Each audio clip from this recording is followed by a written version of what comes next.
যশোরে 24 জন খুন, 5 তারকা হোটেলে কোটা। এখানে সব ধরনের শাড়ি পাওয়া যায়। চোখ জুড়ানো ডিজাইনার সুতির শাড়ি, সিল্ক শাড়ি, জর্জেট শাড়ি, কাতান শাড়ি, শিফন শাড়ি পেতে চাইলে চলে আসুন আমাদের দোকান। বিরোধীদের আগুন সন্ত্রাস।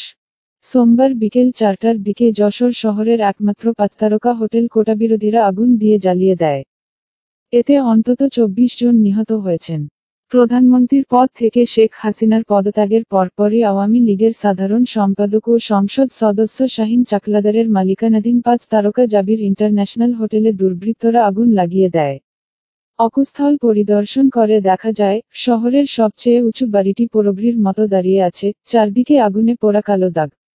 এ ঘটনার পর বিদ্যুৎ সংযোগের তার পুড়ে যায়, ফলে শহরের এই অংশ দুদিন অন্ধকারে ডুবে থাকে এবং পুরো যশোর শহরে দুদিন টিভির ডিশ সংযোগ বন্ধ ছিল। নিহতদের মধ্যে একজন ইন্দোনেশিয়ার নাগরিক রয়েছেন। হোটেলে 3য় তলার মদের বার থেকে কয়েকজনের মরদেহ উদ্ধার করা হয়েছে। লুটপাটের সময় সেখানে আটকা পড়ে কয়েকজনের মৃত্যু হয়েছে বলে জানিয়েছেন কয়েকজন প্রত্যক্ষদর্শী। এছাড়া শাহীন চাকলাদারের ভাই, কাজীপাড়ার মকবুল উকিলের ছেলে, কসবার নাহিদও মারা গেছে।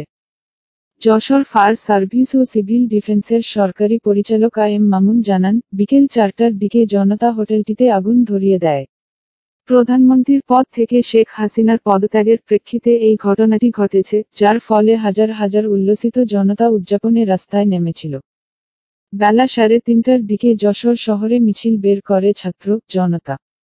ওই মিছিল থেকে বিক্ষুব্ধ লোকজন চিত্রা মোড়ে অবস্থিত হোটেল জাবির ইন্টারন্যাশনালে ভাঙচুর শুরু করে।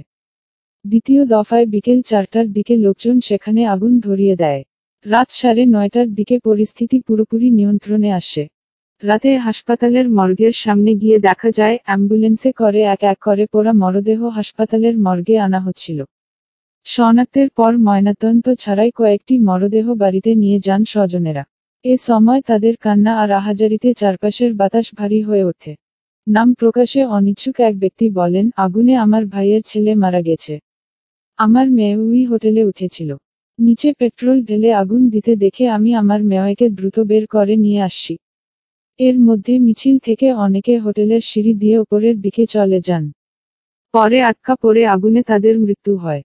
যশোর সিটি কলেজ থেকে আন্দোলনে অংশ নেওয়া মারুফ হোসেন নামের এক এইচএসসি পরীক্ষার্থী বলেন, আমাদের আন্দোলনে কিছু উগ্র ছেলে ছিল।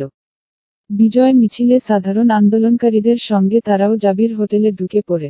আমরা মূলত হোটেলটি দেখতে সেখানে গিয়েছিলাম। তবে ওই ছেলেরা সিঁড়ি দিয়ে উঠতে উঠতে বিভিন্ন তলায় চলে যায়। কেউ কেউ আগুন ধরিয়ে দেয়। এতে আমার কয়েকজন বন্ধু আটকা পড়ে আগুনে পুড়ে মারা গেছে।